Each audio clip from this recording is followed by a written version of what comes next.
சென்னை அம்பத்தூர் தொழிற்பேட்டை பகுதியில் 15 ton ration அரிசி பறிமுதல் செய்யப்பட்டதை அடுத்து 5 பேரிடம் போலீசார் விசாரணை நடத்தி வருகின்றனர்.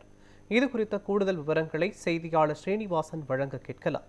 ஸ்ரீனிவாசன், வணக்கம். அம்பத்தூர் தொழிற்பேட்டை அருகே 15 டன் மதிப்புடைய ரேஷன் அரிசி பறிமுதல் செய்யப்பட்டிருக்கிறது. இது பற்றிய விவரங்கள் என்ன சொல்லுங்க?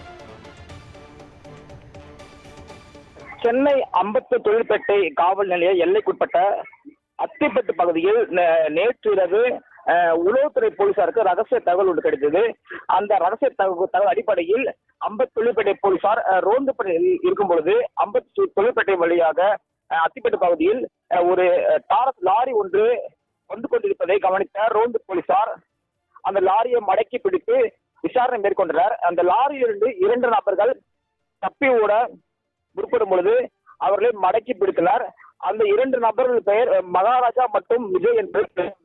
அந்த 2 நபர்களும் அம்பத்தூர் பகுதிக்கூடிய ரேஷன் கடைகளில் மொத்தமாக மூட்டையாக அரிசிகளை கள்ளத்தனமாக வாங்கி அந்த அரிசி ஆந்திராவுக்கு விற்க முற்படும் போது தெரிய வந்தது.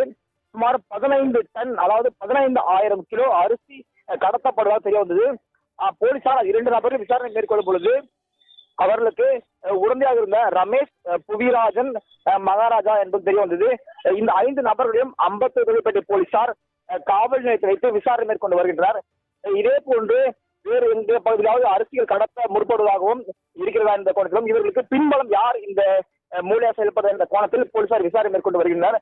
குறிப்பாக அம்பத்தூரிலிருந்து கடத்தி செல்லக்கூடிய ரேஷன் அரிசி ஆந்திரா பகுதியில் 1 கிலோ 10 ரூபாய்க்கு எனவும் விற்கப்படுவதாகவும் தெரிய வந்துள்ளது.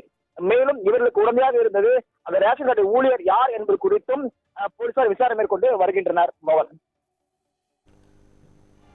சென்னை அம்பத்தூர் தொழிற்பேட்டை பகுதியில் 15 டன் ரேஷன் அரிசி பறிமுதல் செய்யப்பட்டிருப்பது தொடர்பான விவரங்களையும், இந்த கடத்தலில் ஈடுபட்டவர்கள் தொடர்பாக காவல்துறை விசாரணை மேற்கொண்டு வருவது தொடர்பான விவரங்களையும் வழங்கியதற்கு நன்றி.